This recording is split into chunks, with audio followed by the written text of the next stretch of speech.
Good morning, artists. It's Mrs. D. Today I'm going to take you through some of the basic steps that you are going to need to create your Unit 2 clay sculpture. What I have here is actually a little bowl with some clay in it, just a tiny bit of clay and some water. And what that is my slip.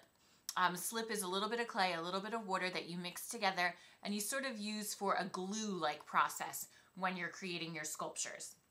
The other thing that I've created already is the rectangular base, but I have this little rectangular base. It's about as wide as my finger, so maybe a 1/4 of an inch thick would be a good way to go for that. So I kind of just made that like a pancake, and I used my slip and fingers and kind of smoothed it out.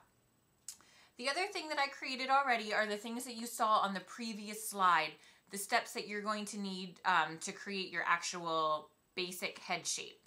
And what I did here was divided my clay into 4 sections. One section, when I took my clay, I divided it in half.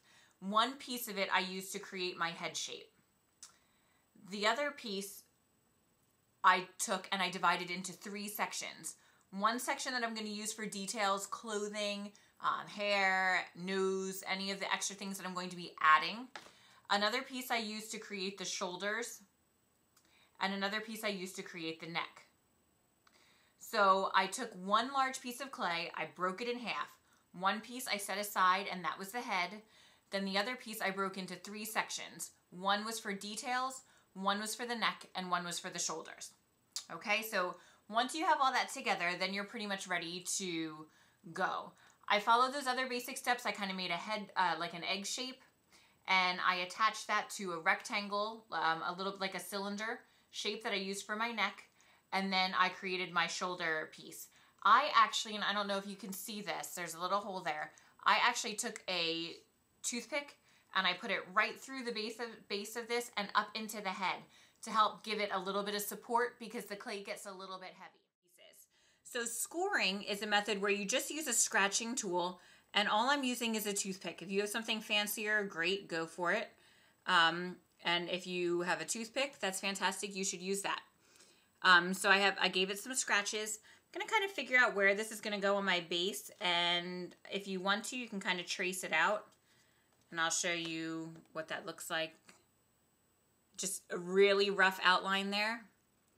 And I'm also going to score this section. And again, I'm just doing that with a toothpick. Now my toothpick is pretty awesome because it has this great little fringe on the end there, but any toothpick will be completely fine. I'm gonna get a little bit of water on here, try to smooth it out. And then I am going to place my clay sculpture, my head and shoulders, onto the base. And now I need to actually smooth these pieces down together. And this is something that a lot of people forget. They kind of set it there and they think the clay is going to do the work for them. And you really need to use your fingers, use any tools that you have, and I'm going to gently try to bond my 2 pieces of clay together so that they're not going to fall apart. And I want to look and make sure that there's not any big cracks. Any cracks like that are going to crack apart when it dries. So I need to make sure that it's bonded nicely. And as I'm smoothing it, I'm sort of smoothing the front, like the chest part. I'm kind of angling that out the way your body would actually angle out. And I'm angling the back out a little bit as well. And I'm kind of trying to keep the shoulders on a little bit of a gentle diagonal downward slope. Once you have that, you can actually use a tool, again, another fancy tool. I'm going to use a Q-tip.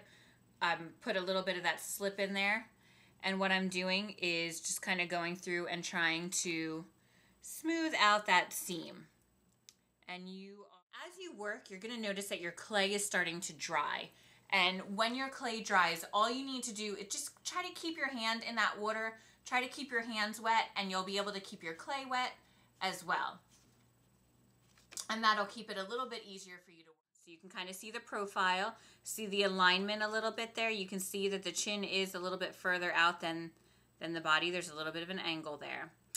And now, to make it not look so much like Voldemort, what I'm going to do is give myself some basic guidelines. Remember we did our portrait lesson last semester, for those of you who were with us. We learned that you can divide the face sort of down a line of symmetry down the center. And then I'm going to give it a gentle curved line about halfway. And then I'm going to make another line halfway below that, like kind of dividing these sections evenly. And then a section in here. And this is just roughly going to tell me where my mouth needs to go. So I'm going to put my mouth here, where my nose needs to go, and kind of where my eyes are going to go. Just gives me a little bit of a rough guideline. And now I'm going to be using two different processes to create my face. One process I'm going to be using is the subtractive process. The subtractive process is anytime you're taking or subtracting clay away from your sculpture. So for instance, if I go in here and kind of use my finger and give us a little bit of an indentation for the eye socket, when I go and do that, I'm actually subtracting some of the clay. If my person's going to have an open mouth, because remember, one of the goals for this lesson is to create an emotion with this sculpture. So maybe my person's going to be yelling because they're really angry. Or maybe they're really excited. I don't know that I've completely decided that yet. But now that I sort of opened up that mouth, and I know we're sort of at an odd place here, but now that I did that, I subtracted some clay. Okay, so that's the subtractive method. That's anytime you take any of the clay away. Another option that I have is to do the additive method. An additive method or additive process is when you're adding clay to itself to create another shape. This is a great technique for you to consider using for the nose. But again, anytime you're going to use an additive process, you want to make sure that you're going in there and you're doing that slip and score method. You're going to score it. You're going to add a little bit of slip there. And then I can go back in and start to add. But what I'm going to do is actually put on a shape that's a little bit similar to a triangle. And then I can work that in. I'm going to blend it up into the forehead. I'm going to blend it down into the eye sockets. And then I can combine this additive process where I added the nose piece, and I can combine that with a subtractive process where I take away parts of this nose that I'm not really feeling. You know, something that I don't really want here. The nice thing about clay is that it dries, you know, it tends to dry pretty slowly. And so you have a lot of time to go back in and make adjustments to your work. And one of the reasons that we're telling you how to do this on Wednesday and Thursday, and then we're giving you Thursday, Friday, Saturday, Sunday, Monday to work on this project is because we realize that this is going to take a little bit of time. And sometimes, you know, you need to step away from it. You need to come back and look at it for a little bit. So keep that in mind. This isn't the kind of thing you want to necessarily wait until the last minute to work on. One thing that you want to remember is to take a picture of your sculpture in process. Remember, we're asking for an in-process photo and a finished photo. So somewhere in the middle here, I'm just going to grab my camera and I'm going to make sure that I document what I have here.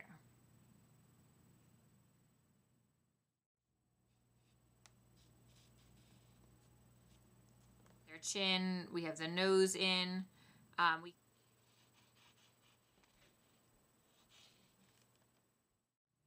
Now that we got you situated with the basics, we're going to take a look at a video of Felipe Ferrat's, a fast motion video of him making one of his entire portrait sculptures that we looked at on the previous page.